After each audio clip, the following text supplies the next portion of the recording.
मंडळी, आज आपण बघणार आहोत पोस्ट ऑफिसच्या काही खास योजना ज्यांचा व्याजदर 7% किंवा त्यापेक्षा जास्त आहे आणि प्रत्येक योजनेचं काहीतरी वेगळं वैशिष्ट्य आहे आणि या योजना प्रत्येक वयोगटासाठी तयार करण्यात आलेल्या आहेत। तर सुरू करूया आजचा व्हिडिओ। पोस्ट ऑफिस मुदत ठेव। पोस्ट ऑफिस मुदत ठेव योजना ही पोस्ट ऑफिसची एफडी म्हणून सुद्धा ओळखली जाते। यामध्ये तुम्हाला एक रकमी गुंतवणूक करावी लागते आणि व्याज मात्र दरवर्षी दिलं जातं। म्हणजे इतर योजनांमध्ये मुदतीच्या शेवटी व्याज देतात तसं न देता या योजनेत दरवर्षी व्याज दिलं जातं। ही योजना एकूण 4 वेगवेगळ्या कालावधींसाठी उपलब्ध आहे। 1 वर्ष, 2 वर्ष, 3 वर्ष आणि 5 वर्षांसाठी ही योजना उपलब्ध आहे आणि याचे व्याजदर सुद्धा वेगवेगळ्या कालावधीप्रमाणे वेगवेगळे दिले आहेत। 1 वर्षाच्या मुदतीसाठी सध्याचा व्याजदर 6.9% आहे। 2 वर्षांच्या मुदतीसाठी 60% एवढा व्याजदर दिलेला आहे। 3 वर्षांच्या मुदतीसाठी 7.1% एवढा व्याजदर आहे आणि 5 वर्षांच्या मुदत ठेवीसाठी 7.5% एवढा व्याजदर पोस्टाने दिलेला आहे। आणि मगाशी सांगितल्याप्रमाणे सर्व मुदतीसाठी व्याज दरवर्षी दिलं जातं आणि हेच या योजनेचं वैशिष्ट्य आहे। या योजनेत किमान रक्कम 1000 रुपये भरून खातं चालू करावं लागतं आणि जास्तीत जास्त कितीही रक्कम आपण भरू शकतो। म्हणजे या योजनेत ठेवींसाठी कमाल रकमेची मर्यादा दिलेली नाही। तसंच या योजनेत एका व्यक्तीच्या नावाने एका वेळी कितीही खाती सुरू करता येतात। ज्येष्ठ नागरिक बचत योजना ही योजना खास ज्येष्ठ नागरिकांसाठी तयार करण्यात आलेली आहे। या योजनेला पोस्ट ऑफिसची पेन्शन योजना म्हणून सुद्धा ओळखलं जातं। त्यामुळे अर्थातच ही योजना निवृत्त झालेल्या लोकांसाठी सुरू केलेली आहे। या योजनेत खातं चालू करण्यासाठी संबंधित खातेदाराचं वय किमान 60 वर्ष पूर्ण असावं लागतं।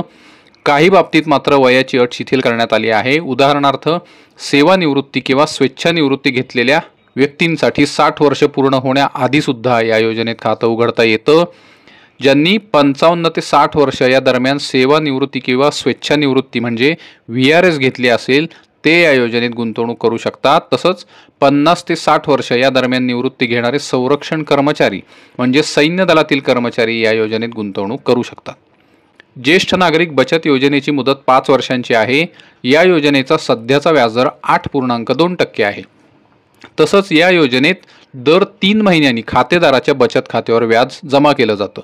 मात्र त्यासाठी संबंधित खातेदाराला त्यांच्या बचत खात्याचा तपशील योजनेचा फॉर्म भरताना द्यावा लागतो। या योजनेत किमान 1000 रुपये आणि जास्तीत जास्त 30 लाख रुपयेपर्यंत एका व्यक्तीला गुंतवणूक करता येते। तसंच या योजनेत एका व्यक्तीच्या नावाने एका वेळी कितीही खाती सुरू करता येतात किंवा चालवता येतात। तर ही होती ज्येष्ठ नागरिक बचत योजनेची माहिती। मासिक उत्पन्न योजना मंडळी, ही पोस्ट ऑफिसची खूप गाजलेली योजना आहे ज्यामधून खातेधारकाला दर महिन्याला व्याज दिलं जातं। म्हणजे दर महिन्याला व्याज बचत खात्यावर जमा केलं जातं।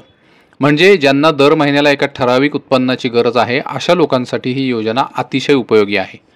मात्र त्यासाठी तुम्हाला खातं सुरू करताना त्या फॉर्ममध्ये बचत खात्याचा तपशील द्यावा लागतो। पोस्ट ऑफिस मासिक उत्पन्न योजनेची मुदत 5 वर्षांची आहे आणि या योजनेचा सध्याचा व्याजदर 7.4% आहे। मात्र या योजनेसाठी ठेवीचे नियम थोडे वेगळे आहेत। या योजनेत किमान गुंतवणूक 1000 रुपये करावी लागते। म्हणजे योजनेत खातं सुरू करताना किमान रक्कम 1000 रुपये भरून खातं सुरू करता येतं आणि एका व्यक्तीचं खातं असेल तर जास्तीत जास्त 9 लाख रुपये भरता येतात आणि संयुक्त खातं असेल तर जास्तीत जास्त 15 लाख रुपयेपर्यंत गुंतवणूक करता येते आणि संयुक्त खातं हे जास्तीत जास्त 3 लोकांचं असू शकतं। राष्ट्रीय बचत प्रमाणपत्र या योजनेला नॅशनल सेव्हिंग सर्टिफिकेट या नावाने सुद्धा ओळखलं जातं। राष्ट्रीय बचत प्रमाणपत्र ही योजना 5 वर्षांची आहे। तसंच या योजनेत एक रकमी गुंतवणूक करावी लागते आणि योजनेची 5 वर्ष पूर्ण झाली म्हणजे गुंतवणूक केलेल्या दिवसापासून 5 वर्ष पूर्ण झाली की मूळ रकमेसकट व्याजाची रक्कम आपल्याला परत दिली जाते। राष्ट्रीय बचत प्रमाणपत्र योजनेचा सध्याचा व्याजदर 7.7% आहे। तसंच या योजनेत किमान 1000 रुपये भरून खातं सुरू करावं लागतं आणि या योजनेत गुंतवणूक करण्यासाठी कमाल रकमेची कुठलीही मर्यादा दिलेली नाही।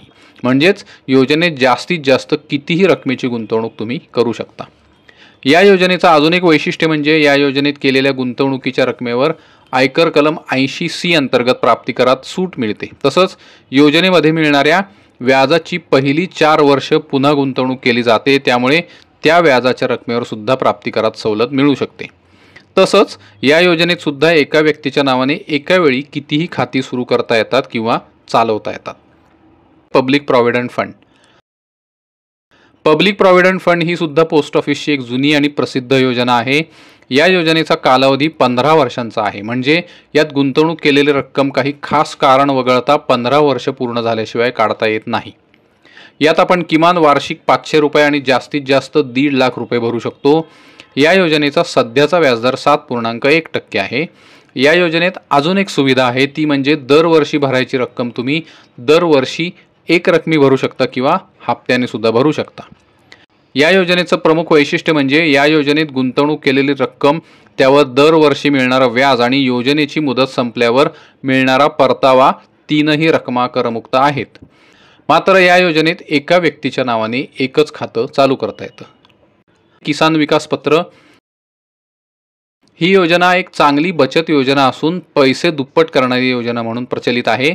याचा सध्याचा व्याजदर 7.5% आहे. या योजनेची ठेवीची ठराविक अशी मुदत नसते, तर योजनेत गुंतवणूक केलेली रक्कम दामदुप्पट झाली म्हणजे जेवढी गुंतवणुकीची रक्कम आहे तेवढीच व्याजाची रक्कम झाली की ठेवीची मुदत संपते.